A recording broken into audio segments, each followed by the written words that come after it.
ধারণা আছে, যীশু খ্রিস্টকে নিয়ে অনেক মানুষের অনেক রকমের চিন্তা আছে, অনেক মানুষের ভালো ধারণা আছে, অনেক মানুষের খারাপ ধারণা আছে। তো সেই জন্য আমরা দেখি যে কেন যীশু খ্রিস্ট ঈশ্বর হতে পারে, কি তার কাছে শক্তি আছে, ক্ষমতা আছে, কি তার শিক্ষা, কি তার আচরণ। যোহন 1 অধ্যায়, যোহন 1 অধ্যায় 1 থেকে আমরা পড়বো। যোহন 1 অধ্যায়, এটা নিয়ে বুঝতে পারি।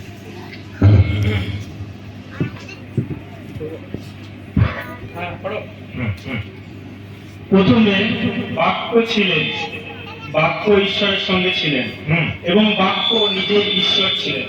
ঠিক আছে, আমরা শুনলাম প্রথমে বাক্য ছিলেন এবং বাক্য ঈশ্বরের সঙ্গে ছিলেন এবং বাক্য ঈশ্বর ছিলেন। মন দিয়ে শুনবেন, আমি যে আওয়াজটা করছি সেই রকম ঈশ্বর সৃষ্টি করেছেন। এই সূর্য আমরা দেখছি, এই আকাশ আমরা দেখছি, এই বাতাস আমরা উপলব্ধি করি, এই প্রকৃতিকে আমরা দেখছি। ঈশ্বর সৃষ্টি করেছেন মুখের এক একটা কথায়। কেমন, আমরা যদি সৃষ্টির গল্প পড়ি সেটা অনেক বড় কাহিনী হয়ে যাবে। শুধু কেমন সৃষ্টি করেছেন, তিনি বললেন আলো হোক, আলো হয়ে গেল। তিনি বললেন দিনকে কর্তৃত্ব করবার জন্য সূর্য হোক, তিনি বললেন মহাজ্যোতি হোক, সূর্য হলো। তিনি বললেন রাতকে নিয়ন্ত্রণ করবার জন্য ছোট জ্যোতি হোক, চাঁদকে তৈরি করলেন।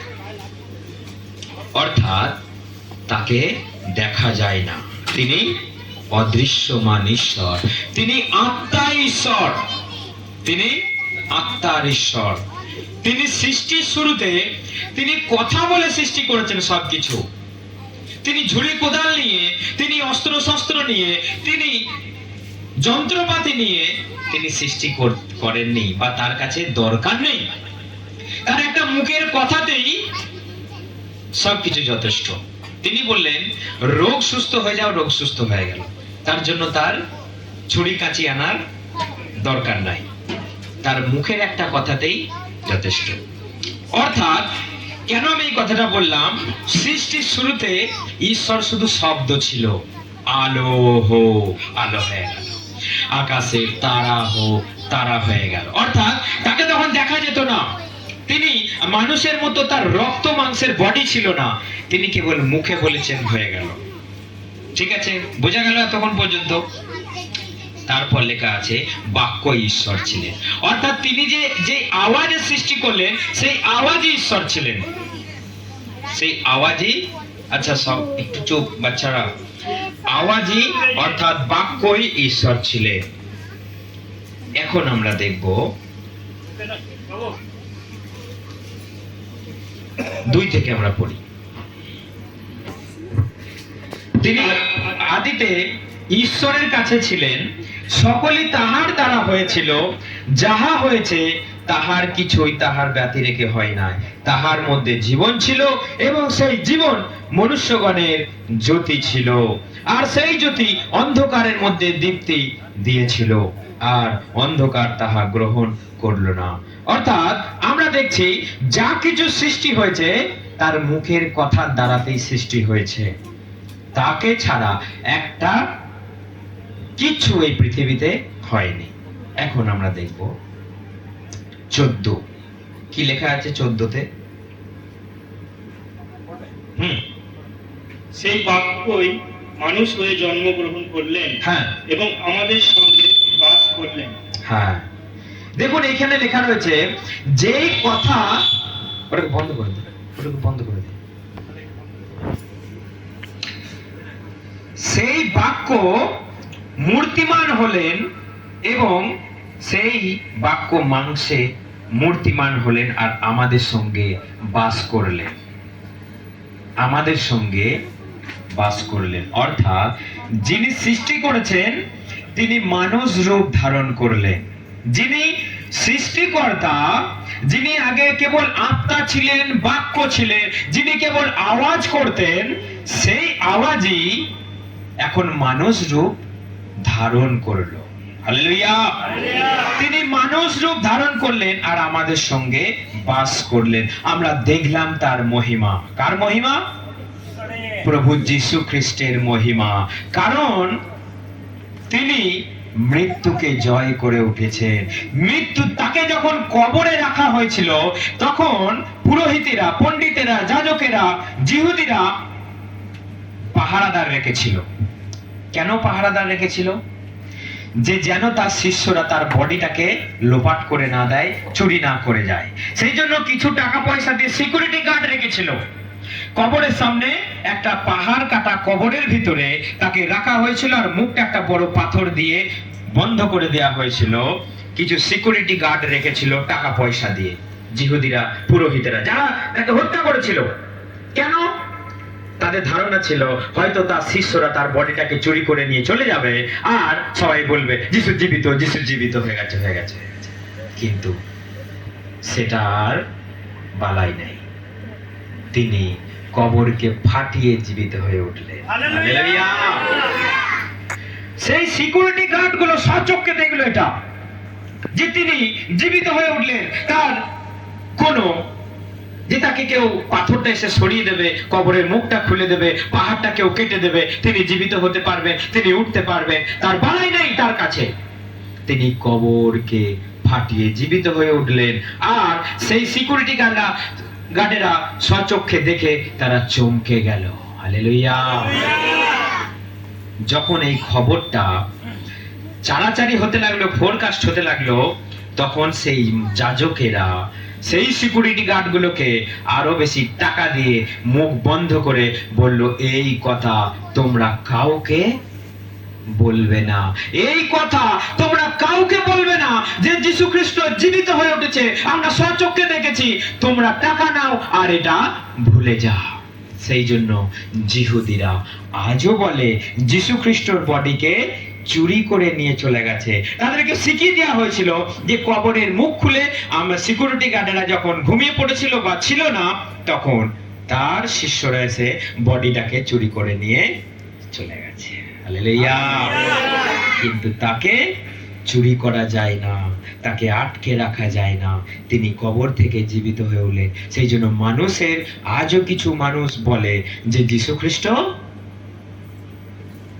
জীবিত হয়ে ওঠেনি, তার বডিটাকে চুরি করে নিয়ে যাওয়া হয়েছে। কিন্তু তিনি 40 দিন ধরে জীবিত থেকে তিনি প্রমাণ দিলেন যে দেখো আমি জীবিত। তিনি শিষ্যদের মাঝখানে গিয়ে প্রমাণ দিলেন যে দেখো আমি ভূত নয়। তিনি সবাইকার মাঝে উপস্থিত হয়ে বিরাজিত হয়ে তিনি বললেন, দেখো আমাকে চেক করে দেখো, ভূতের তো আর রক্ত মাংসের শরীর থাকে না। এই দেখো আমার হাতের গজালের ফুটো এখনো আছে। হালেলুয়া। সেই জন্য তিনি জীবিত হয়ে উঠলেন। তিনি প্রমাণ করে দিলেন যে মৃত্যুঞ্জয়ী, অর্থাৎ সেই যিশু তিনি যখন সৃষ্টি করেছিলেন, বাক্য ছিলেন, তিনি মাংসে জন্মগ্রহণ করলেন এবং তার জন্ম কোন পিতা মাতার ঔরসজাত নয়। কারণ ঈশ্বর পবিত্র, পবিত্র, পবিত্র। যখন মেরির গর্ভে সন্তান এলো, যখন মেরি কুমারী ছিল, যখন মরিয়ম পবিত্র, সৎ, চরিত্রবান নারী ছিল, স্বর্গদূত এসে স্বর্গদূত গাব্রিয়েল এসে তাকে বলল, তুমি গর্ভবতী হবে আর একটা পুত্রের জন্ম দেবে। হালেলুয়া। মরিয়ম শুনে চমকে গেল, এ কি করে সম্ভব? আমি তো বিবাহ করিনি, তাহলে আমি কি করে একটা পুত্রের জন্ম দিতে পারি? স্বর্গদূত তাকে বলল, ভয় করো না, পবিত্র আত্মা তোমার উপরে আসবেন আর তুমি গর্ভবতী হবে। তখন সে বলল, তোমার ইচ্ছায় পূর্ণ হোক, তোমার ইচ্ছায় পূর্ণ হোক। এখন ঘটনাটা হচ্ছে, যখন সমাজ দেখলো যে কুমারী মরিয়ম গর্ভবতী, তখন তাকে মানুষে ভুল ধারণা, ভুল চিন্তা করতে লাগলো। কারণ একটা কুমারী কি করে গর্ভবতী হতে পারে? মানুষের চিন্তাধারা তার উপরে খারাপ হতে লাগলো। এমনই সময়ে তার জন্য যে বাগদত্তা যোসেফ, তার সঙ্গে বিবাহ আগে ঠিক হয়েছিল, তখন সেও ভাবলো আমি এই নারীকে আর বিবাহ করব না, আমি একে ত্যাগ করে দেব। সে মনে মনে ভাবতে লাগলো যে আমি একে আর বিয়ে করব না। সে মনে মনে ভাবলো আমি একে ছেড়ে দেব। সেই দিন রাতের বেলায় আবার সেই গাব্রিয়েল স্বর্গদূত এসে যোসেফকে বললেন, তুমি ওই নারীকে বিবাহ করতে অস্বীকার করো না, কারণ ওই নারী অসৎ, অধার্মিক, দুশ্চরিত্রা নারী নয়। কারণ তার পেটে, তার গর্ভে যে সন্তান জন্মগ্রহণ করেছেন, স্বয়ং ঈশ্বর আত্মায় তার গর্ভে এসেছেন এবং তিনি এই পৃথিবীর ত্রাণকর্তা, পরিত্রাতা, জীবনদাতা, সেই ইমানুয়েল, নাসরতের যিশু। শাস্ত্র আমাদের বলছে যে তিনি কোনো পিতামাতার ঔরসজাত নয়। মানুষ জন্মায় পিতামাতার ঔরসজাত, কিন্তু ঈশ্বর পিতামাতার ঔরসজাত জন্মগ্রহণ করতে পারেন না। তিনি বড় হলেন, তিনি আশ্চর্য কাজ করতে লাগলেন। তিনি যখন অন্ধকে চোখ দান করে দিচ্ছেন, তিনি যখন মৃতকে জীবিত করছেন, তার পিছনে সমস্ত মানুষ ছুটতে লাগলো, ছুটতে লাগলো, ছুটতে লাগলো। তার শিক্ষা মানুষকে মোহিত করতে লাগলো। তার কি শিক্ষা? তিনি বললেন, শত্রুকেও তুমি ভালোবাসো, তুমি প্রতিশোধ নিও না। তোমরা আগে শুনেছো, মসি লিখেছিল পুরাতন নিয়মে, কি বলেছিল? তোমার যদি দাঁত ভেঙে দেয়, তুমিও তাকে দাঁত ভেঙে দেবে। তোমাকে যদি কেউ চড় মারে, তুমিও তাকে চড় মারবে। তোমাকে কেউ যদি ঘুষি মারে, তুমিও তাকে ঘুষি মেরে দেবে। মানে প্রতিশোধ। মানুষ প্রতিশোধ নিতে ব্যস্ত। তিনি বললেন, প্রতিশোধ নেয়া আমার কর্ম। হালেলুয়া। অর্থাৎ তোমাকে কেউ যদি মারে, তার প্রতিশোধ আমি নেব। তোমার বিরুদ্ধে কেউ কুচক্রান্ত করলে আমি তার বিচার করব। তুমি চুপচাপ থাকো। তিনি বললেন, নম্র হও, সৎ হও। তুমি শত্রুর প্রতিরোধ করতে যেও না। কেউ তোমার এক গালে চড় মারলে আর একটা গাল বাড়িয়ে দাও। কিন্তু আমরা কি করি? আমাকে মেরেছিস, তোর গোষ্ঠীর ছড়াত পাকিয়ে দেবো।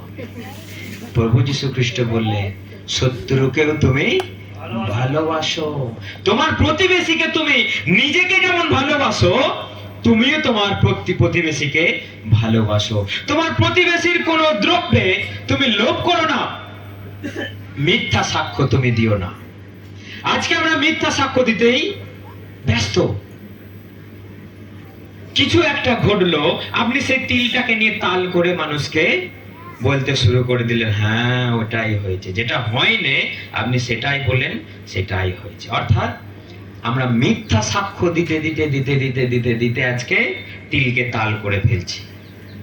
সেই জন্য তার শিক্ষা, তিনি বললেন, তুমি যেটা হ্যাঁ, যেটা জানো সেটা হ্যাঁ, যেটা জানো না সেটা না। এর বাইরে তুমি যেটা বাড়তি কথা বলবে, সেটা শয়তান দ্বারা। যদি তোমার কথা হ্যাঁ হয় হ্যাঁ, আর যদি না হয় না, বাইরে কথা বললে তোমার কথা সেটা শয়তান থেকে। সেই জন্য মিথ্যা কথা, অহংকার, লোভ, ব্যভিচার তুমি করলে তুমি আজকে থেমে যাও। তা না হলে তোমার জন্য স্বর্গরাজ্য কখনো নয়। হালেলুয়া। তিনি আমাদেরকে শিক্ষায় মোহিত করলে সমস্ত মানুষ তার পিছনে যেতে লাগলো। তিনি জন্মগ্রহণ করলেন, তিনি আশ্চর্য কাজ করতে লাগলেন। মানুষ দলের পর দল তাকে পিছনে যেতে লাগলো। একদিন তিনি প্রচার করছেন, সারা দিন প্রচার করছেন। সেখানে শিক্ষা দিতে দিতে তিনি বললেন, এত মানুষ রয়েছে, তোমরা এদেরকে কিছু খেতে দাও। কারণ তিনি সমগ্র মানবকে দেখে, তার সম্মুখে 5000 লোক বসে আছে, তিনি তাদেরকে দেখে তার হৃদয় করুণায় ভরে গেল। প্রভু যীশু খ্রিস্ট বললেন, তোমরা এদেরকে কিছু খেতে দাও। শিষ্যরা বলল, প্রভু আমাদের কাছে তো মাত্র 5টা রুটি আছে আর 2টো মাছ আছে। তাহলে 5টা রুটি আর 2টো মাছে কি করে 5000 লোককে খাওয়ানো যায়? প্রভু যীশু খ্রিস্ট বললেন, তোমরা সবাইকে লাইন দিয়ে বসিয়ে দাও। তোমরা সবাইকে লাইন দিয়ে বসিয়ে দাও, দিয়ে তোমরা খাবার দাও।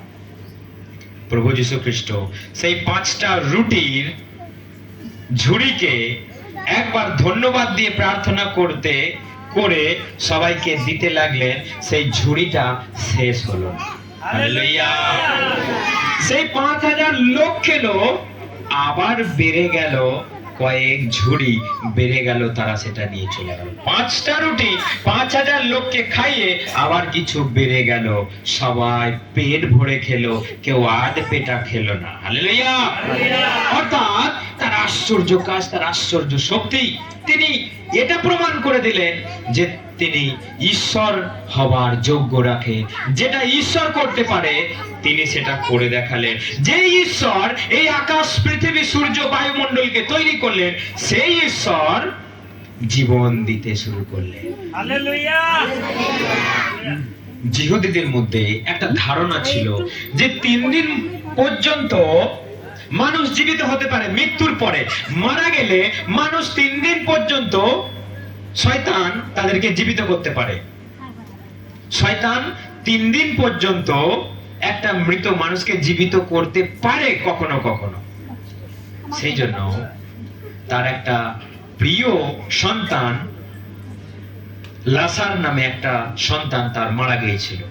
সেই লাসার যীশু খ্রিস্টকে খুব ভালোবাসত, কিন্তু প্রভু যীশু খ্রিস্ট যখন শুনলেন যে লাসার মারা গেছে, 3 দিন হয়ে গেল, তিনি সেখানে গেলেন না। 4 দিনের দিন সেই লাসারের কাছে গেলেন। লাসার ততদিন 4 দিন কবরে, তাকে কবরে দেওয়া হয়ে গেছে। সবাই তাকে বলল, প্রভু লাসারকে কবর দেওয়া হয়ে গেছে আজকে 4 দিন। প্রভু বললেন, চলো আমরা সেই কবরের কাছে যাই। কবরের কাছে গিয়ে বললো, কবরের মুখটা খুলে দাও। সকলে বলছে লাসার হয়তো এতক্ষণ পচে গেছে, দুর্গন্ধ হয়ে গেছে, সেই কবরের মুখ খোলা যাবে না। প্রভু বললেন, তুমি যদি আমাকে বিশ্বাস করো তাহলে আমার মহিমা, ঈশ্বরের মহিমা তোমরা দেখতে পাবে। যেই কবর খুলে দেয়া হলো, তিনি চিৎকার করে বললেন, লাসার বেরিয়ে এসো কবর থেকে। লাসার টুক টুক টুক টুক করে হেঁটে হেঁটে বেরিয়ে চলে। তিনি প্রমাণ করে দিলেন যে শয়তান 3 দিনের মধ্যে জীবিত করতে পারে। মানুষের ধারণাকে তিনি পরিবর্তন করবার জন্য তিনি 4 দিনের পর এলেন, 4 দিনের মৃতকে জীবিত করে আবার প্রমাণ করে দিলেন যে তিনি ঈশ্বর হওয়ার যোগ্যতা রাখে। হালেলুয়া। অর্থাৎ তার অনেক কারণ আছে। বাইবেল বলছে যদি সেইগুলো বলা যায় তাহলে এত বই লেখা হবে, পৃথিবীতে জায়গা হবে না। তাহলে তার আশ্চর্য কাজ বর্ণনা করতে করতে আমরা ক্লান্ত হয়ে যাব, শেষ হবে না। কিন্তু এই দুটো কথা আমাদের জেনে রাখা দরকার, আর এতেই যথেষ্ট। আর এতেই প্রমাণ হয় যে তিনি ঈশ্বর, তিনি ঈশ্বর হতে পারে, তিনি জীবন্ত, এবং তিনি শিক্ষার সময় তিনি বলে গেছেন, আমি আবার আসবো, আমি আবার আসবো। আপনি একটা কথা বলুন, যে এই পৃথিবীর সৃষ্টি করেছেন, যে এই সমগ্র মানব জাতির ঈশ্বর, তিনি কেন আসবেন এই পৃথিবীতে? তিনি কেন আসবেন এই পৃথিবীতে? কারণ এই পৃথিবীর অন্যায়, এই পৃথিবীর অত্যাচার, এই পৃথিবীর পাপ অধিক থেকে অধিকতর বেড়ে গেছে। তিনি বলে গেছেন, আমি আবার আসবো শেষকালে, আমি দ্বিতীয়বার আসবো, তখন আর ক্ষমা নয়, ক্ষমা নয়, ক্ষমা নয়। কারণ তিনি পাপ ক্ষমা করতেও পারে। যখন একটা মানুষকে খাটে করে নিয়ে আসা হয়েছিল, সে প্যারালাইসিস ছিল, সমগ্র শরীর তার প্যারালাইসিস হয়ে গিয়েছিল, তাকে খাটে করে বহন করে নিয়ে এলো। প্রভু যীশু খ্রিস্ট তাকে জিজ্ঞাসা করলেন, তুমি কি সুস্থ হতে চাও? সে বলল, প্রভু তোমার ইচ্ছা। প্রভু যীশু খ্রিস্ট তাকে বললেন, যাও, আজকে তোমার সমস্ত পাপ ক্ষমা হলো, তুমি আজকে সুস্থ হয়ে গেলে। আর সে সঙ্গে সঙ্গে সুস্থ হয়ে গেল। হালেলুয়া। অর্থাৎ তার কাছে পাপ ক্ষমা করবারও অধিকার আছে। এই পৃথিবীতে সবাই পাপ ক্ষমা করতে পারে না, পারেনি। কারণ তিনি এটাও প্রমাণ করে দিলেন যে তার কাছে অধিকার আছে, অথরিটি আছে, যে পাপকে তিনি ক্ষমা করতে পারেন। এবং পাপের কারণে মানুষের যে রোগ আছে, পাপের কারণে মানুষের যে মৃত্যু হয়, তিনি সেই পাপকে ক্ষমা করতে পারেন, তিনি সেই পাপকে সূচি করতে পারেন। অর্থাৎ এখন তার পালা মৃত্যুবরণ করবার। কারণ যুগ যুগ ধরে সমস্ত নবী দ্বারা, ভাববাদী দ্বারা, যিশায় ভাববাদী, জিরোমিও এবং মিখা ভাববাদী বারবার একই ভাববাণী করেছিল যে একজন পরিত্রাতা জন্মগ্রহণ করবে, একজন কুমারী মায়ের গর্ভে জন্মগ্রহণ করবেন, একজন ইসরায়েলে দাউদ কুলে জন্মগ্রহণ করবেন, সেই যীশু খ্রিস্ট সমগ্র মানব জাতির উদ্ধারকর্তা, পরিত্রাতা। যে কেউ তার নামে ভরসা রাখবে, যে কেউ তার নাম ধরে ডাকবে, তারা সবাই উদ্ধার পাবে। অর্থাৎ সেই যীশু খ্রিস্ট, তিনি প্রমাণ করে দিলেন যে আমি সেই ঈশ্বর, আমি সবকিছু করতে পারি, আমার কাছে অসম্ভব বলে কোনো কাজ নাই। তিনি পাপ ক্ষমা করতে পারেন। আমি কয়েকটা পয়েন্ট বলছি। ঈশ্বর হবার চরিত্র কার মধ্যে, সব গুণ তার মধ্যে, সমস্ত গুণাবলী বিরাজ করে। তিনি কুমারী মায়ের গর্ভে জন্মগ্রহণ করলেন। তার পূর্বে ভবিষ্যৎবাণী হয়ে গিয়েছিল তিনি জন্মগ্রহণ করবেন ইসরায়েলের বেথলেহেমে এবং দাউদ কুলে তিনি জন্মগ্রহণ করবেন। 3 নম্বর পয়েন্ট, তিনি কোনো পাপ করেননি, তিনি বিবাহ করেননি। এবং তিনি কেন এলেন? না, সমগ্র মানব জাতির পাপের সাজা তার উপরে তুলে নিলেন। কারণ মানুষ বোঝে, মানুষ জানে, মানুষের পাপের জন্য কেবল বলিদান করা দরকার, কেবল বলিদান করা দরকার। কারণ রক্ত দরকার, রক্ত দরকার, রক্ত দরকার। মানুষ পাপ করছে আর পশু বলি করছে, মানুষ পাপ করছে আর পাখিকে বলিদান করছে। কিন্তু মানুষ ধূর্ত, মানুষ চালাক। আজকে পাপ করলে কালকে বলিদান করছে, ঝুড়ি ঝুড়ি পাপ করছে, দিয়ে হত্যা করছে, পশুর রক্ত দিচ্ছে। কিন্তু ঈশ্বর দেখলেন যে মানুষ বড় ধূর্ত, চালাক হয়ে গেছে, সেই জন্য তিনি নিজে এই জগতে এলেন এবং নিজের রক্ত দিয়ে সমগ্র মানব জাতির পাপকে তিনি ধুয়ে মুছে সাফ করে দিলেন। এরপর তিনি বললেন যে আর তোমাদের কোনো পশু বলি করবার প্রয়োজন নেই, কোনো পশু পাখির রক্তের প্রয়োজন নেই। আমি নিজের রক্ত দিয়ে তোমাদের পাপকে আমি ধৌত করলাম, তুলে নিলাম। তোমরা আমাকে বিশ্বাস করলে তোমাদের পাপে ক্ষমা, ক্ষমা, ক্ষমা, ক্ষমা। অর্থাৎ তিনি জন্মগ্রহণ করলেন আমাদেরকে ক্ষমা করবার জন্য। কারণ আমাদের উপরে শয়তানের অধিকার ছিল। আমাদেরকে শয়তান যে কোনো সময় যেভাবে আমাদেরকে মেরে ফেলছিল, আমাদেরকে হত্যা করছিল, পাপে মানুষকে কব্জা করে রাখছিল, পাপে মানুষকে বশীকরণের দ্বারা, তান্ত্রিকের দ্বারা, মন্দ শক্তি দ্বারা মানুষকে আজকে কব্জা করে রেখেছে। তিনি এলেন মানুষকে স্বাধীনতা দিতে, আজাদি করতে, ভূতের হাত থেকে, পাপের হাত থেকে, শয়তানের হাত থেকে, রোগের হাত থেকে, অভিশাপের হাত থেকে মানুষকে বাঁচাবার জন্য তিনি এই জগতে এলেন।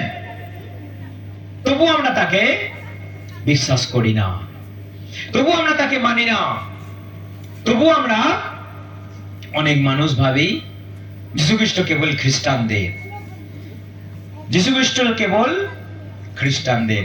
সমগ্র শাস্ত্রে কোথাও লেখা নাই ঈশ্বর কোন ধর্মের। ঈশ্বর সমগ্র মানব জাতির ঈশ্বর। মানুষের কোন জাত আছে? মানুষের কোন ধর্ম আছে? কার গায়ে লেখা আছে মানুষের জাত, মানুষের ধর্ম? মানুষের কোনো জাত নাই, মানুষের কোনো ধর্ম নাই। আজকে মানুষ নিজের মতো করে নিজের ধর্মকে বানিয়ে নিচ্ছে, নিজের মতো করে মানুষ চলছে। কিন্তু ঈশ্বর তিনি কখনো ধর্মের নাম উল্লেখ করেননি। যখন আদম আর হাওয়াকে, পৃথিবীর প্রথম মানবকে যখন সৃষ্টি করেছিলেন, তিনি তাকে কোনো ধর্মের নাম উল্লেখ করেননি। তিনি তাকে বলে দেননি যে তোমার ধর্ম এটা। ঈশ্বরের কোনো ধর্ম নেই। তিনি সৃষ্টি করলেন, তাকেও কোনো ধর্ম দিলেন না। মানুষের ধর্ম কি?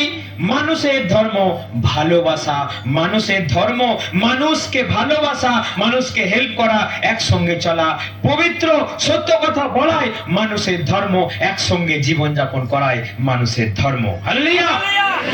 কিন্তু আজকে আমরা ধর্মের নাম দিয়ে দিচ্ছি, আজকে আমরা ধর্মের নাম দিয়ে দিচ্ছি, আজকে আমরা ধর্মের পোশাক আমরা আলাদা আলাদা করে দিচ্ছি, কিন্তু ঈশ্বরের কোনো নির্দিষ্ট পোশাক নেই, ঈশ্বরের কোনো নির্দিষ্ট নাম নেই, তার অনেক নাম।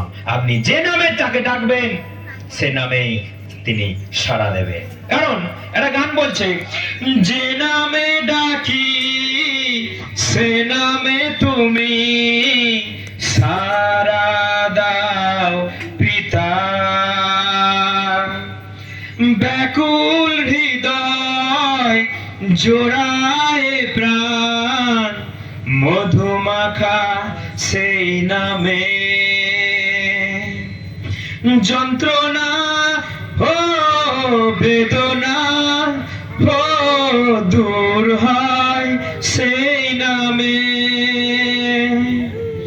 করুণা ও মহিমা ও প্রকাশিত সেই নামে, সেই নামে।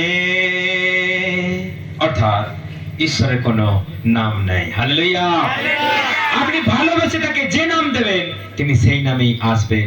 যদি আপনার কাছে সৎ চরিত্র, সত্য কথা, কোনো হিংসা, লোভ, অহংকার যদি আপনার কাছে না থাকে, তিনি আপনি যেখানে খুশি যখন খুশি আপনি তাকে ডাকুন, তিনি আপনাকে সাড়া দেবে। আপনি ভাববেন না যে ঈশ্বরকে ডাকতে গেলে নির্দিষ্ট স্থানে যেতে হবে। ঈশ্বরকে ডাকতে গেলে আমাকে কোন তীর্থক্ষেত্রে যেতে হবে, ঈশ্বরকে ডাকতে গেলে আমাকে পাহাড়ে যেতে হবে, ঈশ্বরকে ডাকতে গেলে কোন নির্দিষ্ট মন্দিরে যেতে হবে। ঈশ্বর বলছেন, আমি সর্বত্র, আমি সর্বত্র, আমি সর্বত্র, আমি পৃথিবীর প্রত্যেকটা কোণে কোণে আছি, যেখানে খুশি তুমি আমাকে থাকো আর ডাকো, আমি তোমাকে সাড়া দেবো।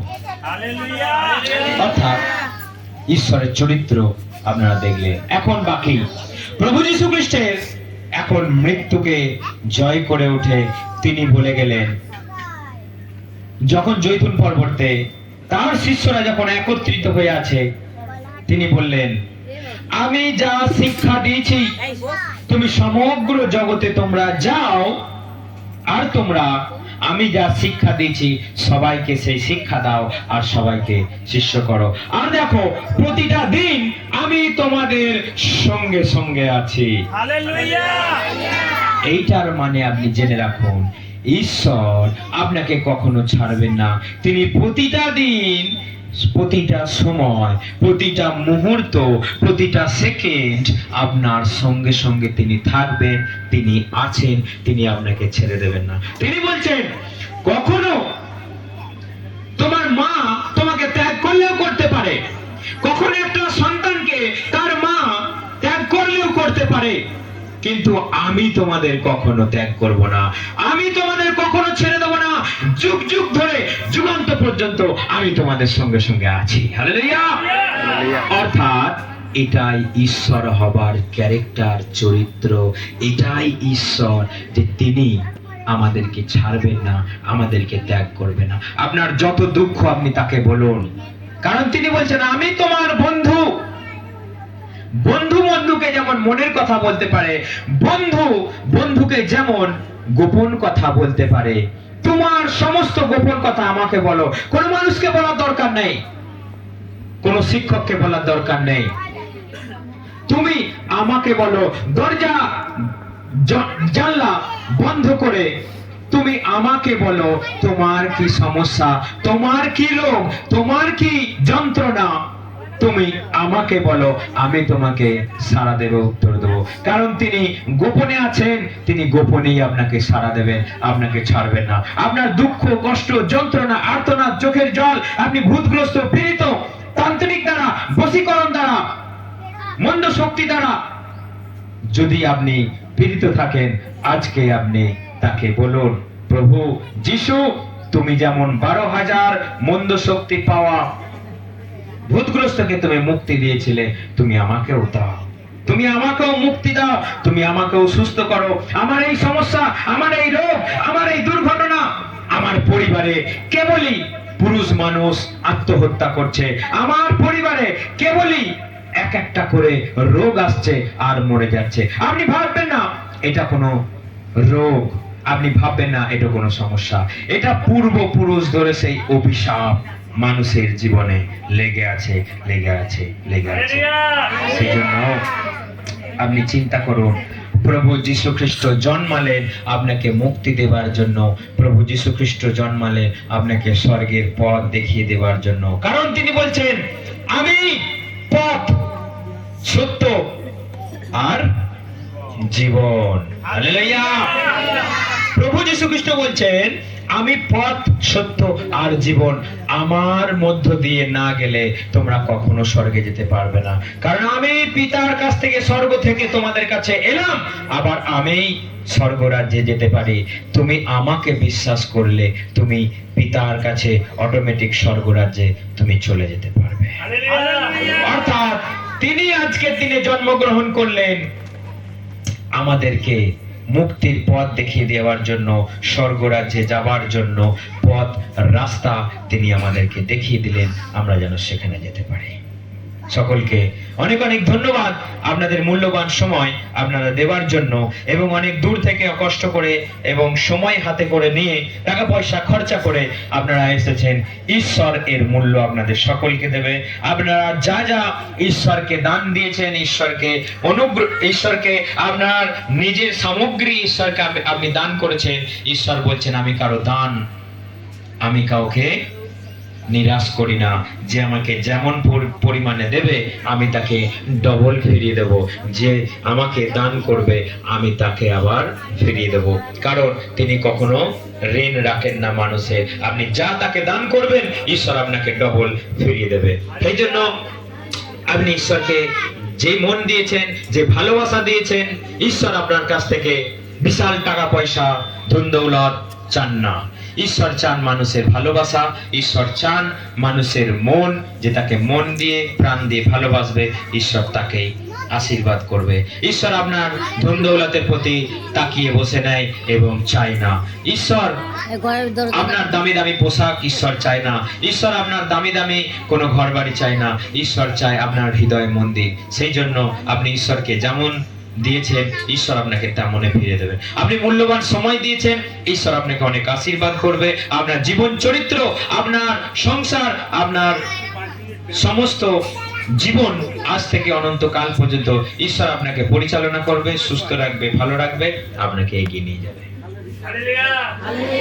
সকলকে ধন্যবাদ শোনার জন্য। আসুন আমরা চোখ বন্ধ করি, আমরা প্রার্থনা করি। ঈশ্বরের জন্য কোনো কালি দিলে একটু ঠিক আছে, আসুন আমরা চোখ বন্ধ করি, প্রার্থনা করি। প্রভু তোমাকে ধন্যবাদ দেই যে এই সুন্দর প্রার্থনা সভা তুমি দিয়েছো, সকলকে আশীর্বাদ করেছো। প্রভু যিশু তুমি সকলকে আজকে এখানে আসতে মূল্যবান সময়, ও প্রভু রাস্তাঘাটে তুমি সুস্থতার মধ্যে তুমি সুরক্ষিতভাবে এখানে আসতে দয়া করেছো, তোমাকে ধন্যবাদ দিই। প্রভু তুমি সকলকে আশীর্বাদ করো, সমস্ত দুঃখ দরিদ্র ও প্রভু অসহায় মানুষের তুমি সহায়। তুমি বলেছো আমি তোমার নাথ, আমি তোমার ঈশ্বর, তাই তুমি দয়া করো, করুণা করো, অনুগ্রহ দাও। প্রভু তুমি সকলের সঙ্গে সঙ্গে থাকো, সকলকে আশীর্বাদ করো, দয়া করুণা অনুগ্রহ দাও। তোমার গৌরব মহিমা প্রশংসা স্তুতি আরাধনা হোক, সকলকে আশীর্বাদ করো। আজকে যারা এসেছে সকলকে হাত বাড়িয়ে চাঙ্গা করো, রোগ মুক্ত করো, অনুগ্রহ দাও। তোমার ইচ্ছা তোমার পরিকল্পনা পূর্ণ হোক। সকল স্তুতি প্রশংসা গৌরব মহিমা যুগে যুগে একমাত্র তোমারই হোক। ছোট থেকে বড় সকলকে আশীর্বাদ করো, আমাদের বাকি সময়কে তুমি পরিচালনা করো। তোমার ইচ্ছা তোমার পরিকল্পনা পূর্ণ হোক। এই প্রার্থনা প্রভু যীশু খ্রিস্ট আমি তোমার নামে চাই। ঠিক আছে, এখন